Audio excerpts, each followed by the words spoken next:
In the bleak midwinter, frosty wind made a moan. Earth stood hard as iron, water like a stone. Snow had fallen, snow on snow, snow on snow. In the bleak midwinter, long ago.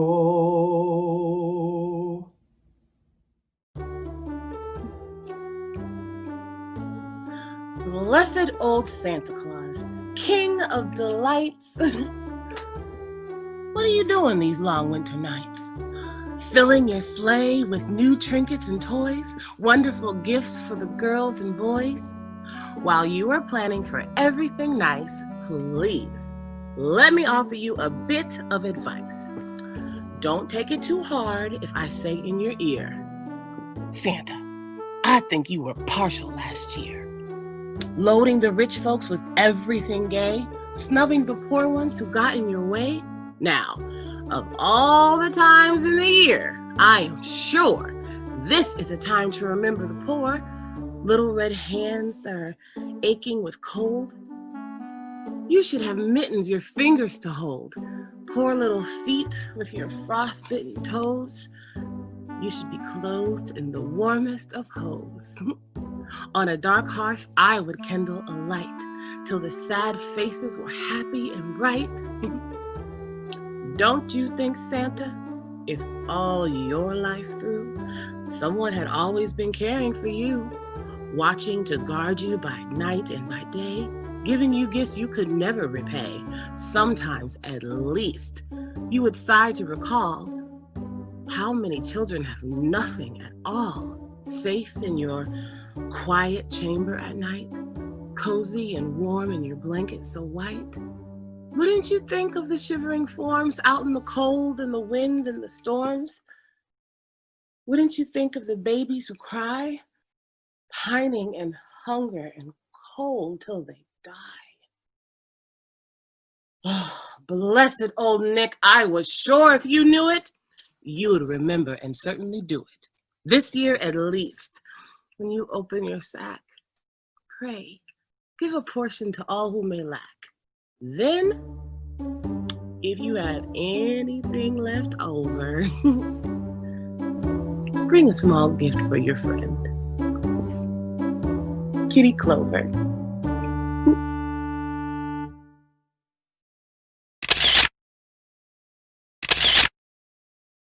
It's uncanny how easily the Ring Pop Red and Captain Crunch Blue Light show from atop a cop car can commingle with the plump, twinkling lights of a Christmas tree, especially when it's all reflected within the eyes of a child. They ain't no playing in my yard. These were the first and only words I ever heard from Ms. Puckett's nicotine-stained mouth. I was 10 on an unusually chilled morning in a southern cul-de-sac. Before that, she'd only ever been a hairdryer blaring from an open window or smoke billowing from a burnt umber Ford LTD. She was a hastily scribbled southern caricature, a crazy quilt. Shiny snake-slick skin, pencil-thin eyebrows, crabapple demeanor, squinty mascaraed eyes, filthy slippers. But Miss Puckett's razor-wire howl completed the picture. They ain't no playing in my yard was her cagey reaction to the neighborhood kids' annual game of Swing the Statue, a holiday tradition whose complicated rules defy explanation. Let's just say that the game worked better on hardened, unforgiving turf. Something Miss Puckett's lawn had in abundance. A dual consistency of fresh sandpaper and porcupine quills. Hers was the only house on the block that sat slightly crooked on her barren plot of land, naked and unadorned in December as it had been all year. No Christmas tree peeking from threadbare mustard curtains. No windowsills of plastic candles with pumpkin orange bulbs. The only other person on our block who rivaled her lack of holiday spirit was a former cop named Yarborough, whose massive satellite dish was embellished with mostly burnt-out string lights throughout the year, but somehow his joyless, shut-in nature made sense, considering how he'd been dismissed from duty. Miss Puckett reveled in her joylessness, her electric shriek belting from her screen door, ending our game. No sassy comebacks, no sick burns. We were in the wrong and voiceless. We were children of a cold, cold South, back when threat of a switch was around every corner, even from a neighbor we might have wronged. After that, temps dropped into the barely hospitable 40s, so time outside was limited. Miss Puckett gone from our thoughts, we set to dreaming what Christmas would bring.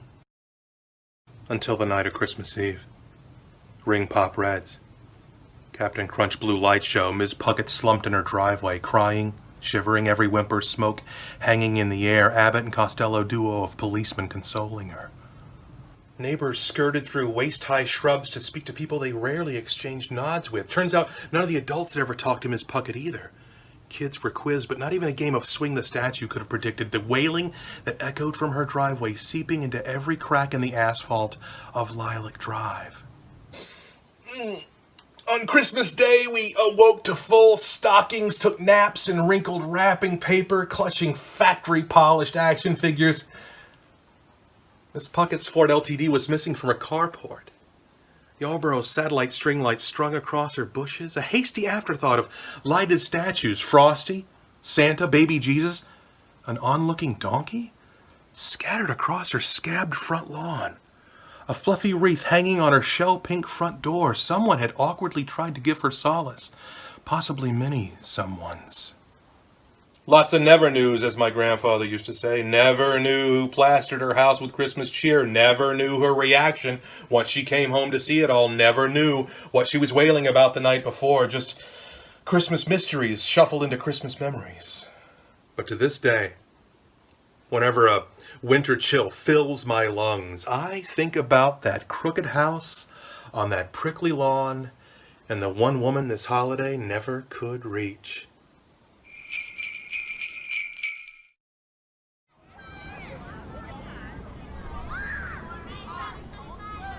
Down, down the hill, how swift I go, over the ice and over the snow. A horse or cart I do not fear, for past them both my sled I steer. Hurrah, you there! I'm going down while you toil up. But never frown, the far hilltop you soon will gain. And then with all your might and main, you'll dash by me while full of glee. I'll up again to dash by thee. So on we glide, O life of joy.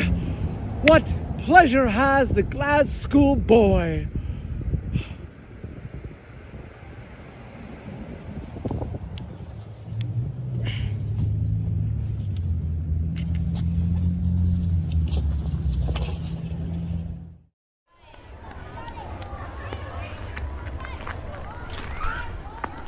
Oh, the beautiful snow! We're all in a glow. Nell, Dolly, and Willie, and Dan, for privates to fun, when all said and done, is just making a big snowman.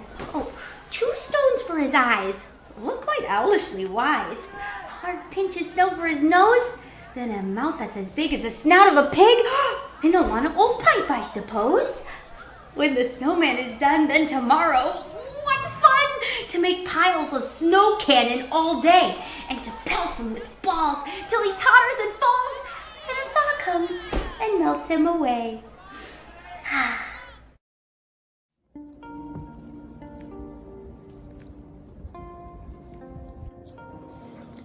When winter time grows weary, I lift my eyes on high and see the black trees standing, stripped clear against the sky.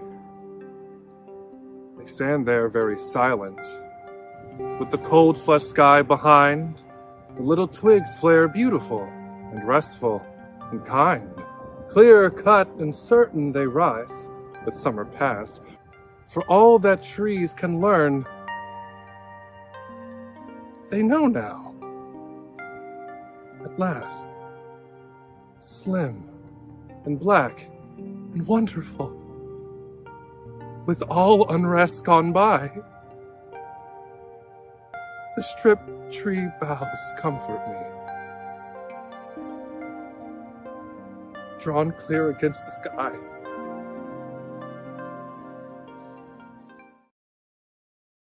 Two very shabby-looking men stood at the corner of Prairie Avenue and 80th Street, looking despondently at the carriages that whirled by. It was Christmas Eve, and the streets of Chicago threw the slush of mud and snow over the two men. Well, I guess we're at our rope's end, sure enough. The wind's sharp tonight. If I had had anything to eat, I wouldn't mind so much. I'm sick of the whole business. Looks like there's nothing for it but the lake. Hey, I thought you had more grit. Got anything left you can hawk? Nothing worth a pawn ticket. Any folks anywhere? Now's the time to strike them if you have. Never mind if I have. They're out of the question. Well, you'll be out of it if you don't make a move of some sort. Look, I'm going down to Lawton's Saloon. I used to play the banjo there. I'll bone him for some free stuff. Perhaps they'll fill an order for two. I had a row at that place once. I better not show my face there again. Look, I don't like leaving you here. You ain't good company for yourself tonight. Get along with you. I'll take care of myself. And with a shrug, the young man found himself alone. It is a tragic hour. That hour when we are finally driven to reckon with ourselves. When every avenue has been cut off in our own life and all its failures close around us like the walls of a torture chamber. Tonight, as this young man stood stranded in the streets of Chicago, his hour came. The unyielding conviction was upon him that he had failed in everything. It had been near him for a long time, that pale specter, but now it settled over him like night. From this brilliant city with its glad bustle of Yuletide, he was shut off completely. He drew that cold air through his lungs slowly, as though he were tasting it for the last time. He recalled his family out east and their life of ease and luxury. He recalled his tremendous quarrel with his powerful father. Well, he had taken his life into his own hands, and this was what he had made of it. He could never return now, and besides, he had heard they had moved.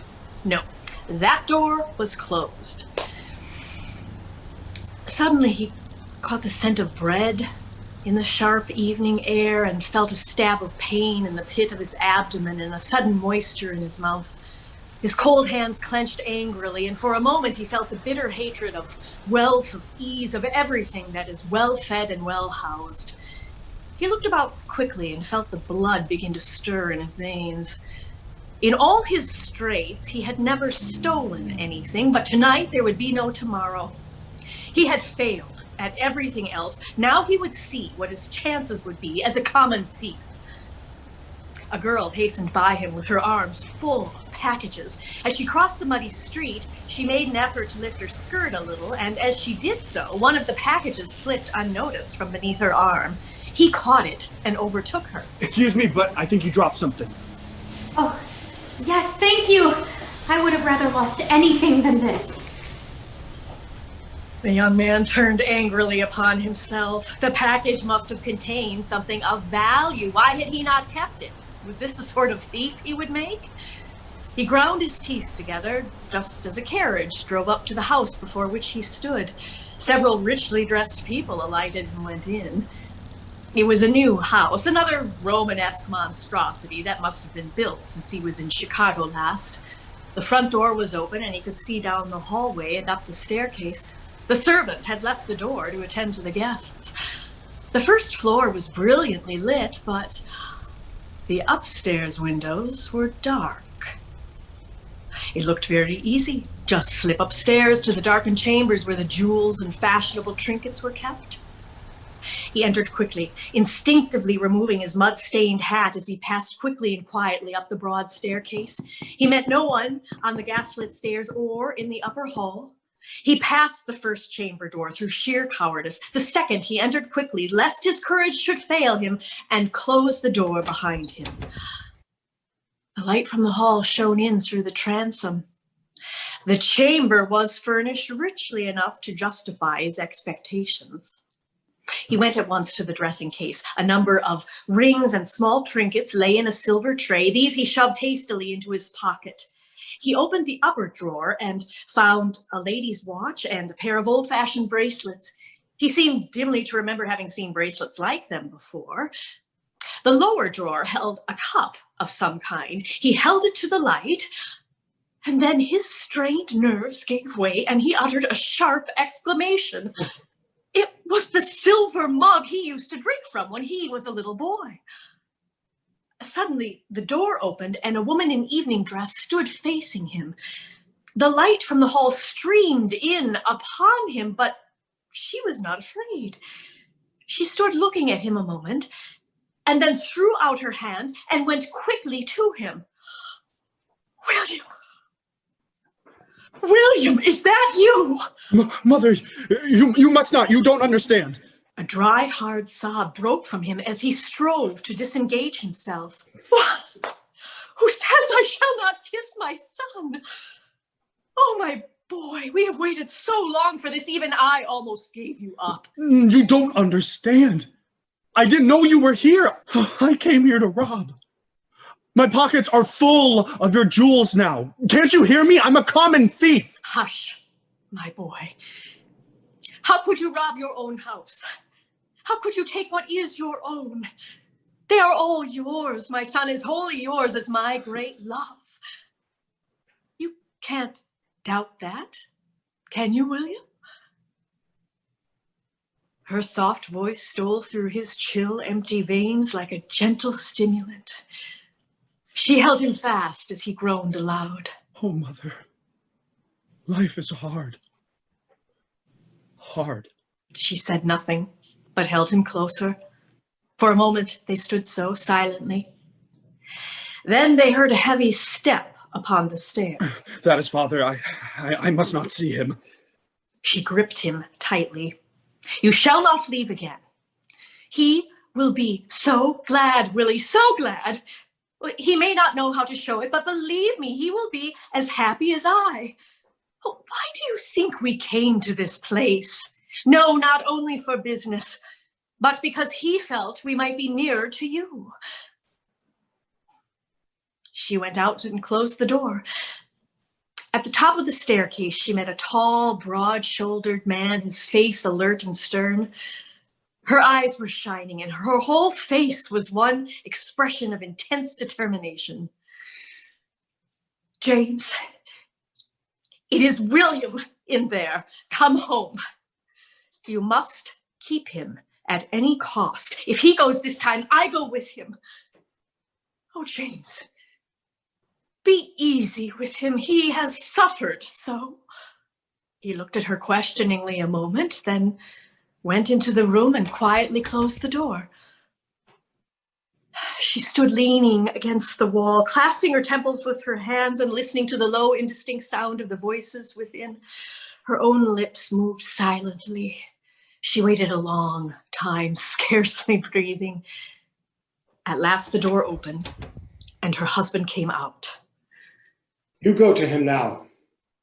He will stay. I will see him again in the morning. James, I thank you, I thank you. Helen, don't. He is my son. I've never forgotten that. I failed with him. I don't like to fail. It cuts my pride. James, this miracle may give us all another chance. For our son was lost, and now he is found. He looked away and slowly walked down the hall. She opened the door where the young man sat with his head bowed. He looked up at her questioningly. I wonder if you know how much you pardon. Oh, my poor boy. Much or little, what does it matter? Have you wandered so far and paid such a bitter price for knowledge and not yet learned that love has nothing to do with pardon or forgiveness? That it only loves and loves and loves?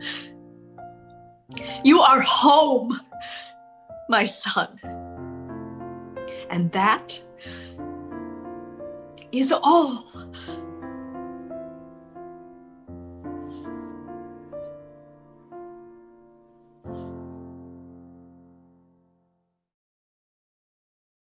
What can I give him, poor as I am? If I were a shepherd, I would bring a lamb. If I were a wise man, I would do my part. Yet what can I give him? I can give my heart.